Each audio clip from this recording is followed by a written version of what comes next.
Welcome to episode 227 of Studio Talent Collective, the podcast. It's Josephine here, and I'm so excited to bring you our final episode of the year. Yep, that's the 2025 wrap up here for you folks. I'm going to be including the lessons, the impact, and what really mattered. Now, this is not just a highlight reel, okay? This is an honest wrap. So I'm going to give you everything from the numbers inside the business, from money to, how many people we reached, bookings, etc., through to, my personal wrap up, the things that I achieved in my personal life and, how that kind of went on that side of things. And also I'm going to give you the top 10 most downloaded episodes of 2025 because, like I said, this is the final episode of the year. We are going to take a 3-week break after this. So with that top 10 list, you can go back and you can listen to what all the peeps are listening to and more. But stick around. So yeah, this is about reflection, the growth, which sometimes felt, really powerful and sometimes quiet and not so loud, to the impact, the focus that I had this year. And just really what really went down. And I think that's a really important thing. I like to always keep it real with my listeners because sometimes we do just get the highlight reel. There'll definitely be highlights, but also the lessons learned. So stick around for, the last episode of 2025. Can you believe it? Here we go. I'm Josephine Lancuba and welcome to Studio Talent Collective, the podcast for dance and performing arts studio owners. Here we share industry insights, inspiring stories, and real talk to help you build a thriving studio and in-house talent agency. As a performing arts business coach and talent agent, I'm all about dreaming big and growing together as a community. You're in the right place. Let's leap in. Deck the halls with bells of holly, fa la la la la la la la la. Merry Christmas, friends. It is Christmas time. Can you even believe it? I feel like I woke up in January 2025 and then I blinked and it was Christmas. And I feel like every year I get older, I'm 42 right now. My birthday's actually in January, so I'll be 43 soon. But every year that passes, the years just get faster and faster. It's like they really do go by in a blink of an eye. And people say that as you age, but gosh, it is so strangely true. I don't know why that is. Maybe we just get so caught up in doing stuff and the grind and all that jazz that, it just gets crazy. But the year was not lost on me. Okay, so I'm going to start now with our Studio Talent Collective agency impact and the numbers that matter. Here we go. Now, if you don't know, Studio Talent Collective is not just a podcast. Like, this is the podcast, sure, but we are an overall brand. So I was a studio owner for over 10 years. Prior to that, I worked as a performing arts teacher, choreographer, producer, etc. for another decade before that. And I was also a performing artist. And in my years of doing all of that, I managed talent. And then when I had my studio, which I sold now about 18 months ago, I created an in-house talent agency. And I had that in-house talent agency in my studio for over 10 years. And so I created a talent agency called Studio Talent Collective, which is basically a plug and play option for studio businesses. We have 3 pathways to becoming a talent manager. So that's kind of like the bones of it. And so when I talk about, the agency impact, I'm telling you about what we actually achieved inside of the talent agency, which I have today, Studio Talent Collective. So as of December 17th, which is when this was recorded, I recorded this one a little bit late, but alas, it's been a crazy time, especially here in Sydney right now this week. So, STC received 955 auditions from today. Now, we actually just had drop in our inbox another 4 auditions, so making that 959, I suppose. And to be honest, we're on track to, we're going to hit 1,000 by year end. That's going to happen. So But right now, we're sitting at like 959 auditions and on track for 1,000 auditions this year. That's across all the studios that are partners with us. We currently have 24 inside, 24 studios, and represent about 500 talent to date. And that's, you know, growing each and every month, actually. We've got studios that keep recruiting more talent. We've got studios that are new to us and haven't even recruited talent yet. So, you know, that's going to essentially grow in time as well. But out of those auditions, that was across film, so feature films, television commercials, modeling jobs, corporate gigs, theatre and entertainment work. 47 turned into paid bookings. So that's actually a 5% audition to paid work conversion. Now you might go, 5%, that's not much. It's actually pretty good. So imagine, you know, 5 out of every 100 auditions you got. I know that sounds crazy, but this is a very competitive space. So 5% conversion, not bad, got to say, pretty happy with that. And in addition to that, we also had one standout theatre booking that really changed the story. So that was one of our adult actors. Her name is Amelia Millington. She's actually was trained at House of Dance in Tasmania, House of Dance is actually one of our partnered studios now, which is wonderful. So, you know, she landed a national theatre tour. So in addition to those 47 paid bookings from auditions, we also got approximately 45 paid shows from Amelia's contract. That was in addition. So that's like, you know, up there now to 92 or something, 90 something paid bookings across the year. And that contract has been secured again for 2026. And that's the ultimate dream, right? Because as studio owners, you train up these young artists, they become adults, they go into the world, and for them to have like a year's theatre touring contract is phenomenal, and then to sign up for a second year is pretty great.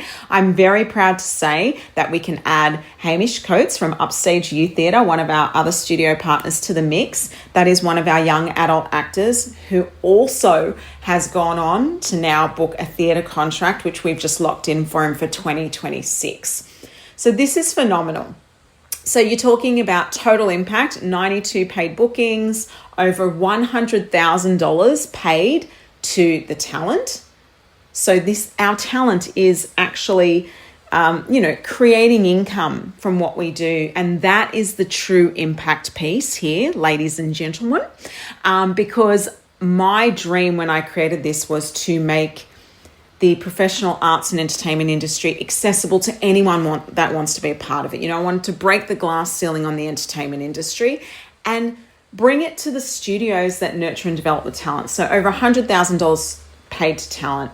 And in that, the studio owners that represent those artists have been receiving commissions on those bookings. Pretty cool, right? So our partnered studios are also earning commissions on those bookings.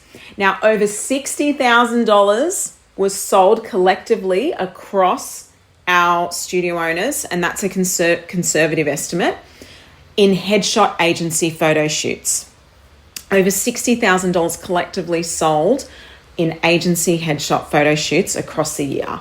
That is amazing. And that money is going into the pocket of the studio owners as well. A lot of that cash, I mean, obviously you have to pay your photographer and your space, whatever, but then we are left with thousands of dollars going out to the studios. And again, that really contributes to the impact piece, because for me, it was also about, yes, supporting talent in, you know, creating those opportunities, giving them those paid work opportunities, you know, their dream shot essentially to be on screen, to be on stage and making the arts accessible to them, but also to help studio owners become more self-sufficient from a revenue and income perspective, and providing them with other resources and tools. So I was so excited about that when I kind of put those numbers together for this episode. I think the big lesson is accessibility matters. Like we are so excited that they are being booked from, everywhere from regional towns through to all different states and territories. Like we're very excited about that. I'm really proud of that work. In addition to that, we also took 2 child actors to China, from Australia to China, to film vertical series there. So we received a booking from a media production company, film company in China, who booked one of our young actors from our partner studios, Acclaim Dance and Cheer. They are from the ACT in Australia, and also another child was booked to fly over from Terpsichore Dance Co., one of our studios, our affiliate studios from Sydney. So, look, the industry is global, it's not just local, and that's proof that regional studios and talent from all walks of life can access international work. So we're really proud of that as well. Okay, let's jump into that brand clarity and business focus that I had this year. Now, this is something that I think you guys can definitely learn from.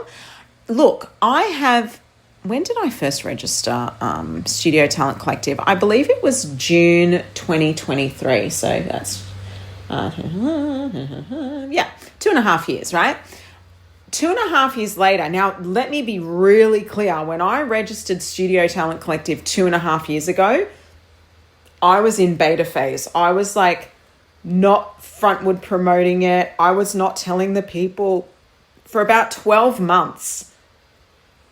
12 months. I didn't even make it publicly known. This was a back end offer, a couple of studios inside, testing the waters, all that jazz. I didn't even go full time into this until I sold my studio. So I had my studio, like I said, in the beginning for over 10 years, and we had multiple locations. It was 7 locations at one stage, plus we had a virtual studio space, which was a private lesson hub for singing lessons. So we had that, the singing hub, but then we sold all of that. But when I sold it, I had downsized. So I downsized to 4 locations, which are still operational 18 months later, which I was really excited to see. The studio owner that purchased it was one of my teachers, and she's doing well. I can see all of her, done club photos and photos from the shows and stuff. So that's lovely to see. But yes, so, we had 4 locations, plus we still had our singing hub, which was our virtual private singing space. That is still operational with them as well. So they've got all of that still going. And yeah, it took me 2.5 years to kind of figure it out, I suppose, and really get crystal clear on who I serve, who I don't. I mean, 2.5 years later, and only 18 months after I sold the studio, I have just now created a new branding kit and logo for Studio Talent Collective. Now, I know that sounds really insane, because usually when people start a business, the first thing they do is design a logo, woo, and they get really caught up in that. But I was so concerned, and because I've done that before. I've had actually multiple businesses. I've done all of that before. I've always started with the name and the logo and the dream and the design and all of that fun stuff. I actually did it completely opposite this time. I just focused on the work. I focused on getting the work and the concept off the ground. And this can apply to your studio business, guys. Like any sort of program that you introduce, like you can get fancy with the names and all that jazz. Like I just had a conversation with one of my clients today who's introduced a new Chinese, preschool dance program. And initially they were like, what were we going to call it? Are we going to brand it? What's the name of it? Like all this fancy stuff. And now they've just, it's a program within the studio. It's their tiny dance program and that's it. And I think sometimes we can get so caught up on the branding and the names and all the things. And we forget that let's just serve the people and make it awesome.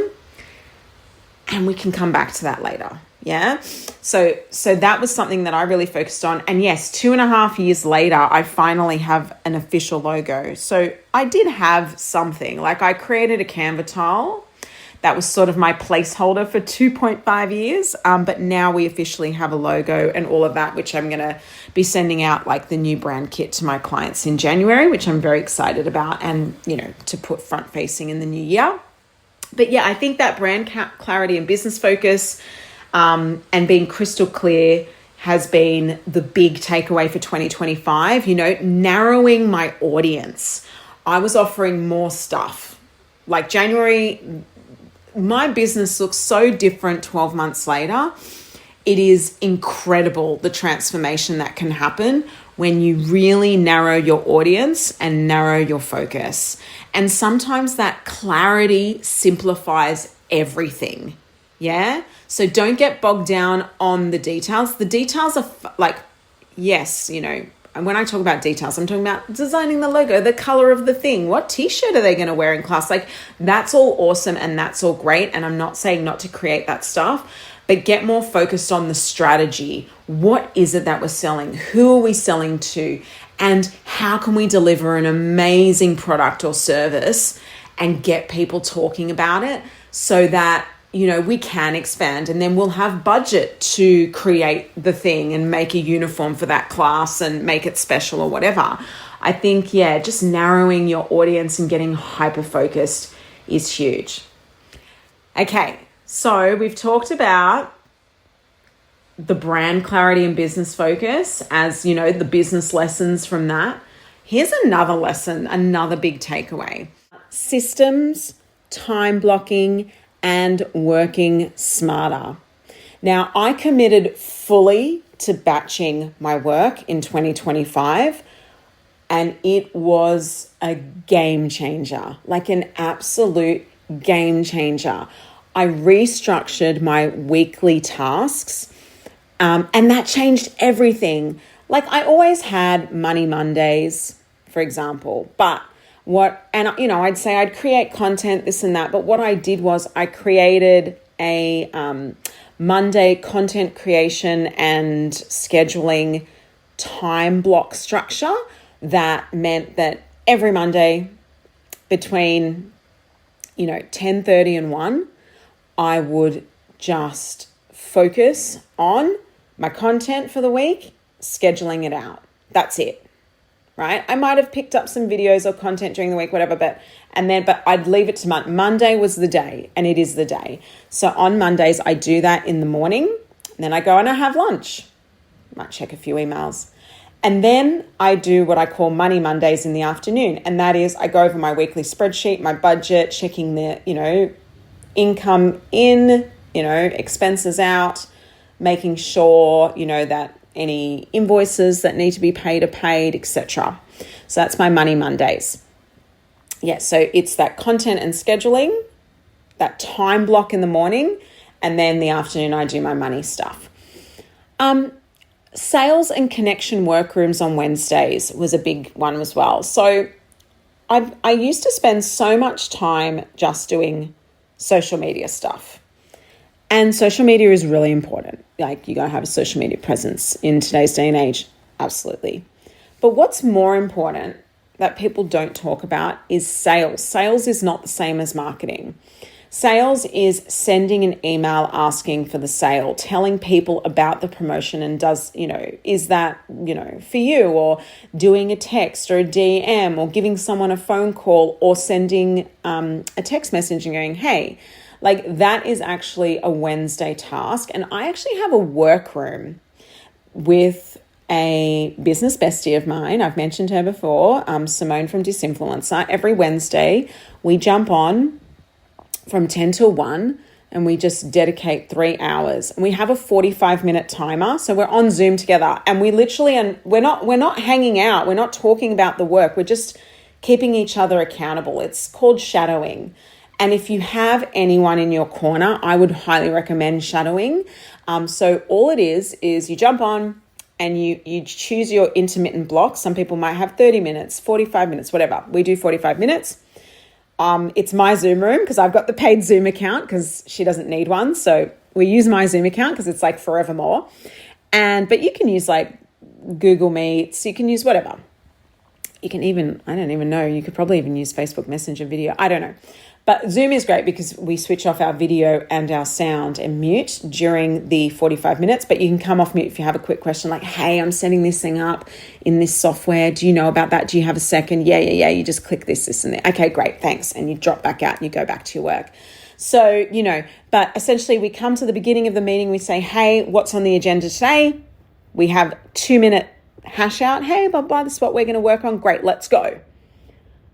Simone sets the 45-minute timer, and then at 45 minutes, it beeps. She comes back on. She goes, that's 45 minutes. Is there anything you want to touch point on? No, I'm good. All right, want to go in for another 45? Let's go. 45. We are so committed to this process. It's ridiculous. And we keep patting ourselves on the back because we implemented this a few months ago and it's been huge. That 3-hour block every Wednesday, it's I can't believe I didn't do it sooner. I can't believe I didn't have a sales-focused batching session. And I know you're probably doing it each day here and there, responding to an email, blah, blah, but I'm talking about a very confined effort where it's let's smash this out. What do I sell? I have a spreadsheet. What do I sell in my business? Okay, what do I sell? Well, we sell, partnerships for our agency, Studio Talent Collective. We sell photo shoot packages, we sell workshops, we sell podcast advertising spots, we sell whatever. It could be merchandise. For you, it will be programs, classes, merchandise, events, etc. And you're probably thinking, I'd run out of things to talk about and sell. No, you wouldn't, because you use that time to create that sales energy. It's so I spreadsheet it. I have a spreadsheet of all the things that we sell. And then each week I log what I focused on that week and what the outcome was. So you might have people sitting on a trial list that never showed up from 12 months ago. And you've never actually collated that list of those people that did no-shows and done a personal reach out with a text message before. There is so much you can do. Maybe you could come up with an offer for those people that never showed up to those trials and say, hey, I know that you guys, you were interested at the time and we never saw you in studio, but I'd like to give you an offer. So you can come up with these exclusive little promotions specifically for these tiny cohorts of humans that have touched your business in one way or another. It could be, that you get on the phone and you look after your current clients and you might be upselling them to the VIP backstage for your concert. Whatever it is, there is something in there. And if you just sat down with it each week, you would find that you would increase your sales. And that doesn't mean increasing necessarily your capacity in your classroom numbers, but selling all the things. What can we sell in this business? What makes us scalable? What opportunities are there to maximize our costume sales, to maximize profits on that, to look at our uniform sales? Perhaps we could introduce a scrunchie and, whatever. I know that sounds I don't know, maybe you think, I kind of do that already. But no, trust me when I say batching and time blocking sales work, game changer, absolute game changer. What I noticed as well is when I batched it and I didn't spread all the tasks across the week, the socials every day, the this every day, the sales every day. When I batched the work, my business felt easier. I have more time. Yeah, this is real. I have more time because I'm doing short and sharp, punchy efforts instead of, it's sales day, yada-da-da-da, spend the whole day wasting my day instead of, I've got 3 hours, let's go. Growth became predictable. My growth and my forecasts have become predictable. So much so that I knew that in the last quarter that my sales dip due to me being B2B, and the type of business I'm selling, etc. So my sales dip in the last quarter of the year, I was able to predict that and know that. So I'm okay, I know that studios are less likely to purchase at this time because they're in concert season. So this is a great time to sell my workshops for 2026, or this is a great time to sell my podcast advertising spots. How can I generate that revenue? Okay, great. And I can look at my spreadsheet and I can see those patterns. Growth became predictable. Some days it felt almost too easy, even while scaling and growing, that I started at first to feel guilty and thinking, am I supposed to be doing more? Why does this feel easy? Because I'm so used to the hustle, right? And then I realized it's just because I've got a strategy. The strategy, I've been doing this long enough that the strategy is actually working. And so that felt really good when I kind of said, let go of the hustle, Joe, let go of that grind, and just sit in the ease of this. Because I guess the question is, what if it were easy? What if it could be easy? What if it were easy? And it can be. And ease doesn't mean you're doing it wrong. And I think that was the biggest lesson. Ease doesn't mean you're doing it wrong. Yeah? Okay, so that was the big takeaway there. All right, my next big thing I wanted to kind of talk about was, I suppose, I've just said I was in workrooms, right? Workrooms with my business bestie. Like I've told you many times before on this show, if you're a first-time listener, welcome. If you've been listening for a while, you've probably heard me say, I do accountability calls on Mondays with a group of women. I have a monthly book club that I connect with entrepreneurial women every month. I have all these things that I do because I value community.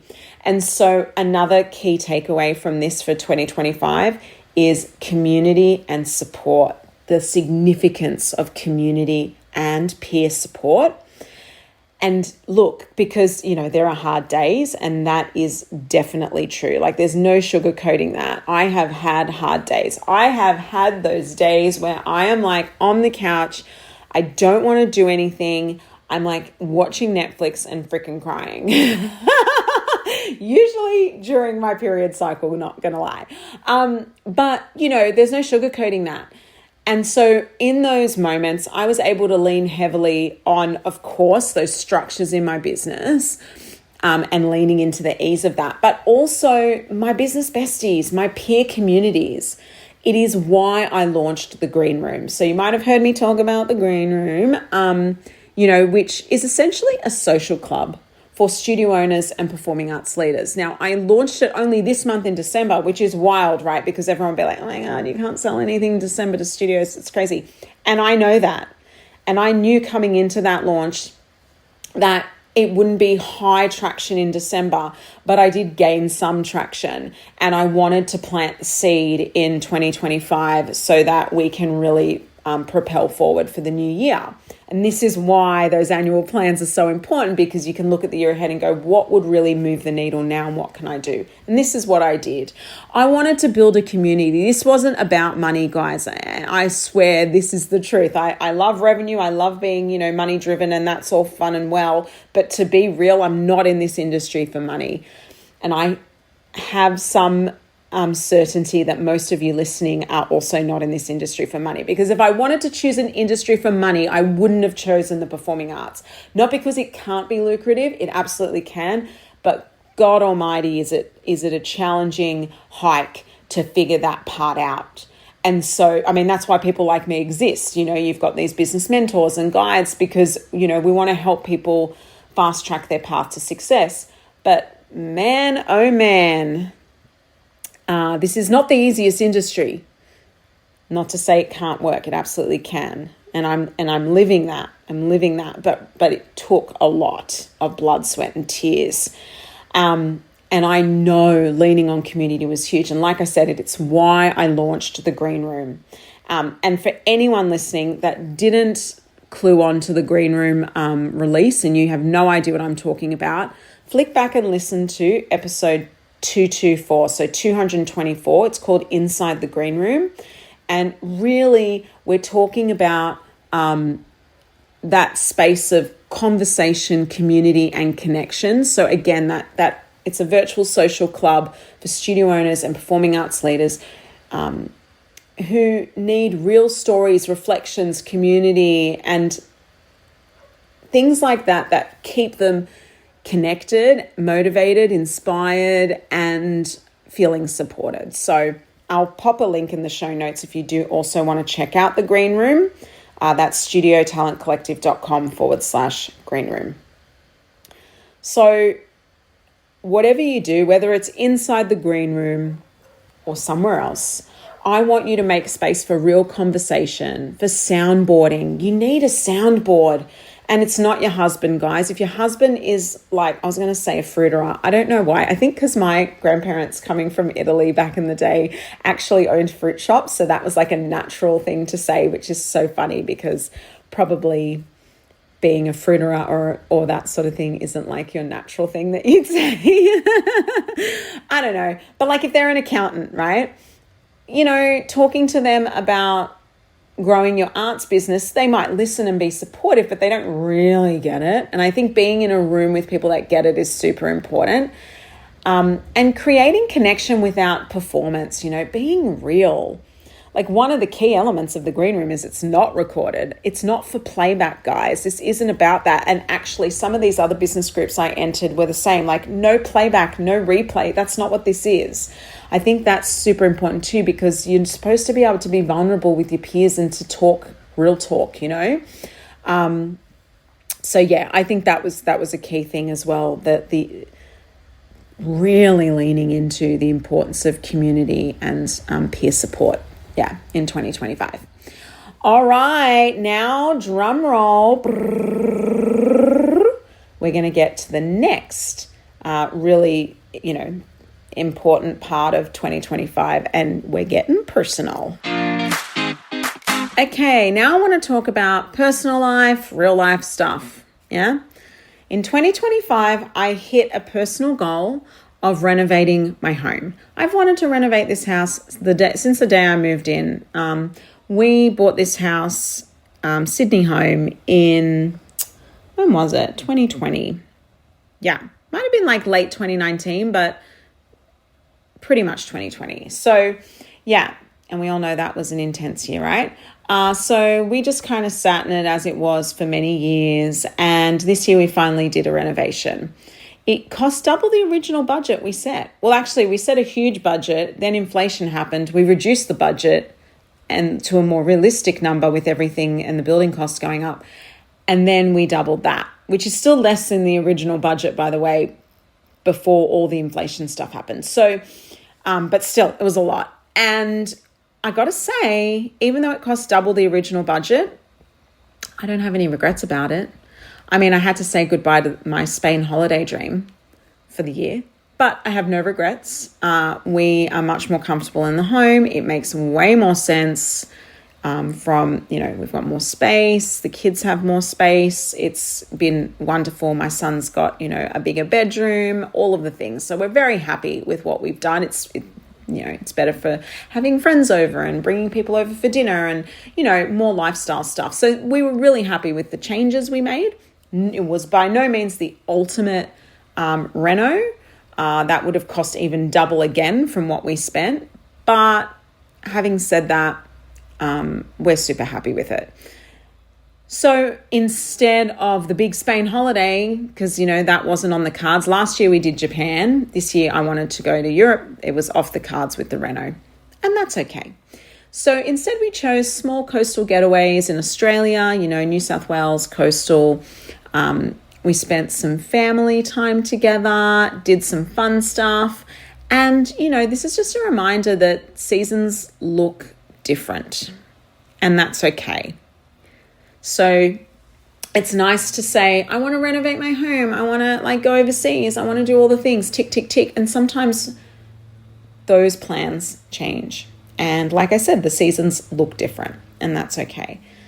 But yeah, that was a really tough time. That reno was like so loud and so disruptive to my work. I found myself having to go to the library or cafes or the local RSL club and just sitting and working. Like the amount of times that I just plugged in and spent the day down at the local club was hilarious. You know, but when it was fine, it was okay. You know, ordering lunch and sitting there with my Diet Coke for the day with my laptop plugged in and table pushed over to the charger. Like I said, I made the best of it, and it wasn't perfect. And sometimes it's not. But I knew that, we were building something that I really wanted to do and something I really wanted. A lot of people may have said, oh, why didn't you move out? Well, because that costs a lot of money. And to me, that rent money would have been dead money. And rent in Australia is expensive, as some of you may know. I mean, you might know this just through the rental of your studios or your home property. But we just couldn't justify dunking nearly $1,000 a week or more for our area on rent while we were renovating. We thought, we're just going to suck it up. We're going to suck it up for a few months, and we're just going to, because we don't want to dunk that. That's a lot, right? That's a lot. And so, we're not all the way there yet. Like, I'm still building my personal goals, my financial goals, my dream. I feel like I'm doing a really good job. I think that the key to it has been lots of communication with my partner. We sit down and we do monthly budget meetings. We talk about our expenses, our income. We have allocated budgets for different things, which includes splurge money, kids' activities, life, travel. Like we really talk about life together. And I think that has been a key ingredient to creating those milestones together as a partnership, a relationship partnership, and also moving forward with that. So, I think if there's any lesson I've had in 2025 is it's so important to be on the same page as your partner. If you don't have a partner, that's cool. Maybe you've got a business partner. Same, guys. I swear I've had business partners in the past, and I think my downfall was that we didn't do enough of this. I've had 1, 2, 3 failed business partners. And the reason they all went astray was really, I guess, we didn't share the same vision. And I probably went into it through desperation, not lack of self-worth, not believing in myself, etc. And I would usually pick people that needed me more than I needed them. And that ain't it, right? So that will never happen again. I think now I only form powerful collaborations. For example, the last episode was with Nadia from Set the Scene. She's a gun. We are both striving for great goals and we worked together, not from a business partnership perspective, from a collaborative perspective. And I think collaboration is key. I mean, collective is in the title of this very podcast, guys, and my business brand. I think the power of being a collective is critical to success. So, making sure that those conversations are happening in the home, in the business, wherever these partnerships lie, just having those open communication about your goal setting, putting that down to cost and what does that look like, a vision for the future. So, we did it. Yay, we did it. It's been on the to-do list for a long time, on the vision board for a couple of years, but we finally bit the bullet and we did it. So yay to 2025 for personal real life stuff. All right, now let's talk about planning ahead. Planning ahead changed everything. So I completed my 2026 annual plan back in October. Absolute game changer. Now, guys, it also included not just all the things of the year, the projects, the dates, the things, the timetables, but it also includes holidays, time off, and white space. So my key takeaway for that is don't just plan work, plan rest.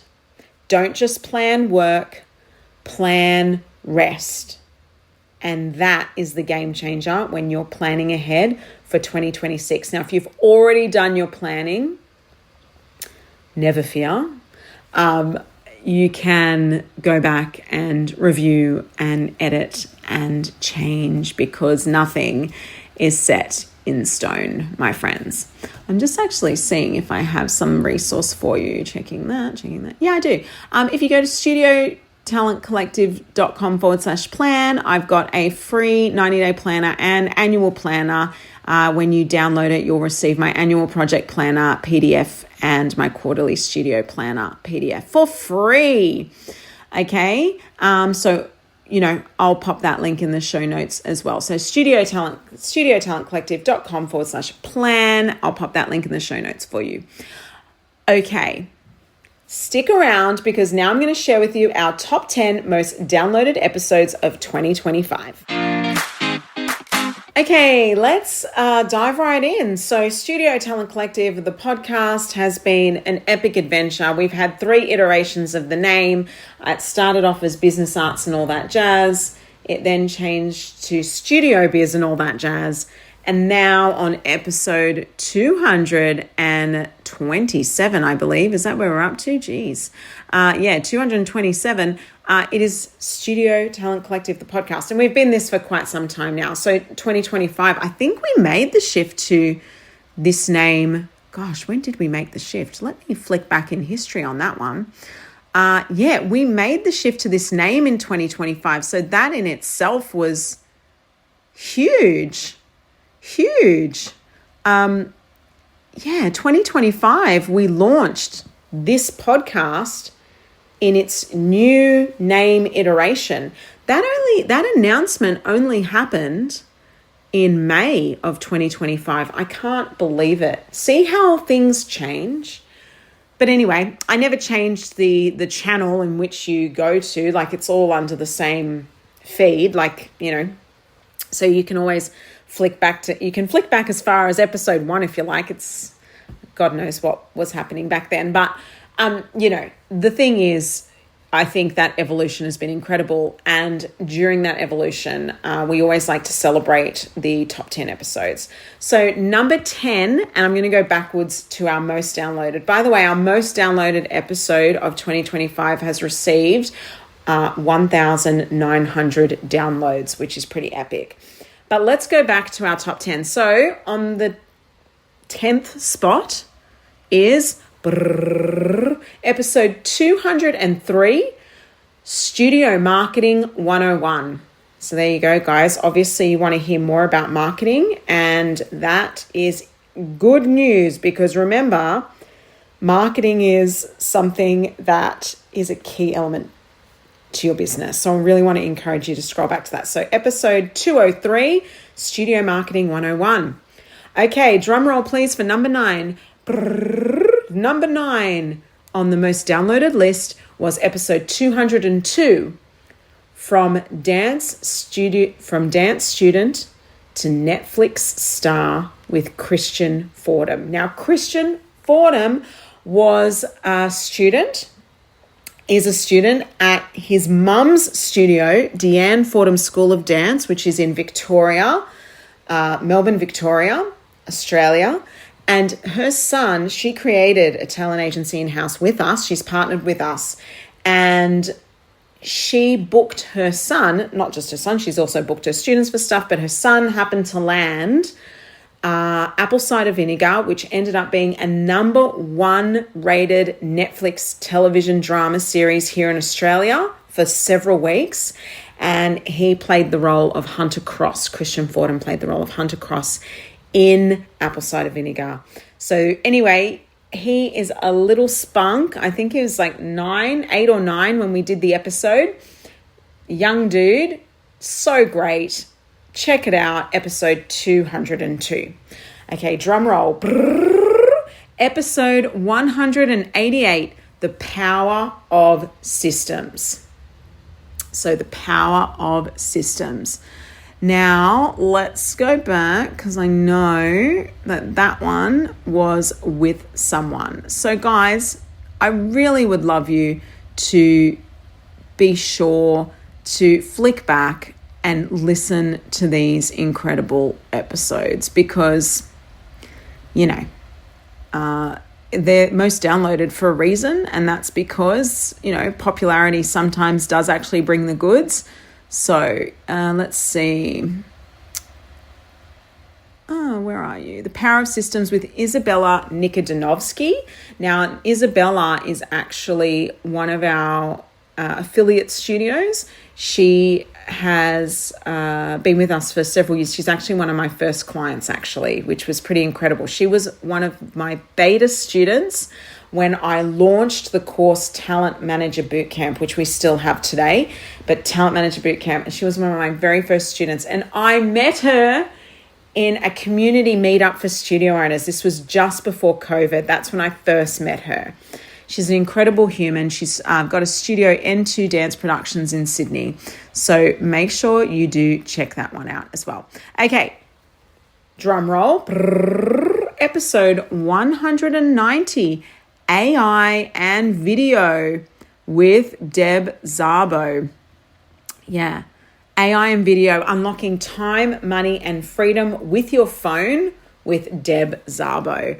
So check that one out. She's an incredible marketing strategist. Okay, number 6 on the most downloaded list is Get Organized. That is episode 183, Get Organized. I have no idea what I spoke about in that episode, but it seems to be extremely popular. Maybe the word organized was tantalizing for you. I don't know, but check it out, episode 183. Okay, now we're up to our top 5 most downloaded list. And the drum roll continues. Episode 181. Yes, episode 181, uniforms, staff wages, and dance, oh my, with Mike Harrison Lamont. Uniform, staff, wages, and dance, oh my. You can tell I got that from the Wizard of Oz, guys. Lions and tigers and bears, oh my. Yes, that is who I am. And that is episode 181. He talks about scaling with uniforms and how that can work. We talk about the dance industry as a whole and staff wages and what that looks like in the future as well. Okay, so do check that out. Okay. Number 4 on the most downloaded list is episode 186. Leaving a Legacy. Leaving a Legacy with Lee Valmy. This was a powerful episode. She talks about the loss of her husband and partner. They were, together for years. They had children. They owned a studio together, and that studio now lives on with Lee. It was originally called Loic Valmy, but then she's now recently rebranded after his passing, and I believe it's now, Lee Academy. They're a Queensland-based studio. They are partners with us inside of Studio Talent Collective. She's very open about that relationship and the legacy of that, and it's just such a beautiful and powerful episode. So check it out, episode 186, with that interview there with Lee. Okay, number 3. Number 3 goes to episode 191, Scaling Up Your Studio Business with Simone Lindis. I love Simone Lindis. This isn't the same business bestie I've talked about from Disinfluencer. This is a different, beautiful woman that I'm very good friends with. She started off as my mentor, actually. She's so lovely. She started off as my mentor many years ago, and now we're just friends and we touch base and have chats. I actually just spoke to Simone 2 days ago, so I love Simone. She's the owner of Tiny Tutus, which is a preschool ballet program. They've got 100 locations, whatnot, or have done, across Australia. She also has a costuming company. She's got a lot going on, and she's a phenomenal woman, and she talks about scaling. She knows how to scale. This woman has had 100 locations across Australia. This woman knows what scaling looks like, and she also does it with product inside of the business. It's those upsells inside, and she does that through costuming and those other uniform items, etc. So episode 191, Scaling Up Your Studio Business with Simone Lindis. Okay, we are up to number 2 on the list. Top 2. Can you believe it? Here we go. Drum roll, please. Episode 187. Still got it. 20 years of studio biz. Still got it. Now, this is episode 187, and it was with Tamara Scampolino. Tamara is actually one of my founders as well here at Studio Talent Collective, just like Isabella Nikodanovsky. Funnily enough, their episodes are off the hook. So I love that she's done this episode, because being a studio owner for over 20 years is a big deal. And she's such a motivated, inspiring human. She loves to learn. She's like at all the things, she's at all the conferences. She attends all of our online sessions. She's so connected with community. I think that has been the biggest thing that's kept her going, is that she is very community focused. But yeah, check it out, episode 187. And congratulations to Tamara Scampolino. That's from Vibes. Yeah, Vibes is her dance studio here in Sydney. So well done. And of course, our number one spot goes to episode 211, Cat's Eye by Gap, Milkshake Moves and Diversity. Such a random one, guys. This was on a trending topic. We had 1,900 downloads and it continues to grow. And this episode was talking about the K-pop girl group called Cat's Eye that did choreography for The Gap, which is a clothing brand, and how they made that commercial, that advertisement, go viral on socials by embracing diversity in the campaign and, using trending themes. And the reason I called it Cat's Eye by Gap, Cat's Eye X Gap, and Milkshake Moves and Diversity is because they actually are doing a really amazing choreography piece. You got to check it out, guys. This clip, you can Google and it'll come up on YouTube, whatever. It was to the track, "My milkshake brings all the boys to the yard," and they're like, "It's better than yours." Anyway, having a sing for you. I wonder if I put that in Cat's Eye into Cat's Eye Gap ad. So Cat's Eye Gap ad, better in denim. Yeah, it's had over 55 million views now on YouTube. It's so good. It's so good. But I actually didn't just talk about how good the choreography is and the video and the virality of it. I actually talked about how we can relate that to our studio businesses. And even within an agency setting, that diversity component in marketing and advertising is a key ingredient. Embracing diversity amongst your business, showcasing the diversity in your marketing is critical. All of that. So episode 211, guys, was my most downloaded episode of 2025. Like I said, we're going to be taking 3 weeks off. So I want you to go back. I encourage you guys, all of our beautiful listeners out there, to scroll back and revisit what's resonated with our listeners. Now I want to close this episode and the year with a reflection. I really would like to acknowledge the Bondi tragedy. There was a terrorist attack in Bondi, Sydney, Australia. It's an iconic beach. And unfortunately, there was people that died, and that only happened this week. And the reason I really want to acknowledge this is because I have Jewish friends. I have friends from all walks of life, all different religions. I'm not one to be prejudiced in that way at all. My children have been raised the same. My kids are amazing, so different to how we grew up as kids. Every generation, I truly believe, gets better when it comes to kindness, inclusion, diversity, embracing different cultures. And Australia is known for that mixing pot of culture and religion. And that's what makes it so special here. That's what makes us the lucky country, that we can live next to each other in peace, right? Without war. And unfortunately, that wasn't the case this week. And it was very sad. My daughter, my kids, they don't see race or color. They just don't. They don't see it. And that is beautiful. That is the innocence of children. Unfortunately, like I said, many people died, including, children to the elderly in Bondi this week in the shooting. And to sort of take a moment, I really want to acknowledge this. And I would like to invite you to a 1-minute silence for the victims. This brings tears to my eyes.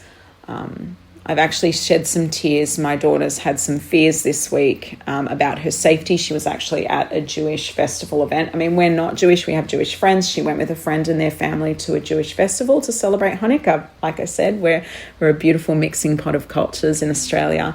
And unfortunately, she wasn't at Bondi. She was in a different location, but that event was shut down. There was fear amongst the community, and my daughter came home really scared. Not being able to sleep, looking out the window for gunmen that night every hour, waking me up, Mum, I'm scared. That's not the Australia that I want to live in. That's not the Australia I know, and it's sad. It's sad. So I want to take a minute with you right now in silence for the victims, a moment to pause, reflect, and hold space.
Thank you for taking that minute with me.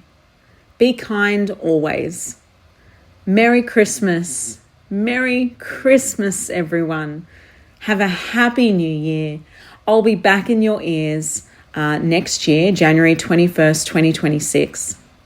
You can DM me, send me a message anytime on Instagram at Studio Talent Collective. And again, I'll pop that link in the show notes for you there, that handle there. So yeah, at Studio Talent Collective, anytime, send me a message. Tell me your favorite episode of 2025. I'd love to hear it. I'd love to hear what you resonated with as a listener.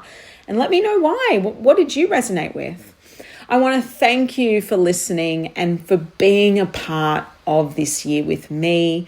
I look forward to many more episodes and a brand new year where we can reset and kick some goals. Yeah, let's bring on 2026. Enjoy the holidays, everyone. Don't forget to take a rest, take a beat. Enjoy the holidays.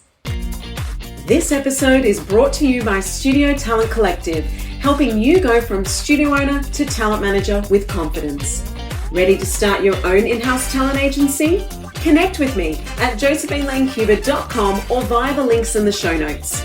If you enjoyed this episode, please share, rate, and review. Thanks for listening and keep shining.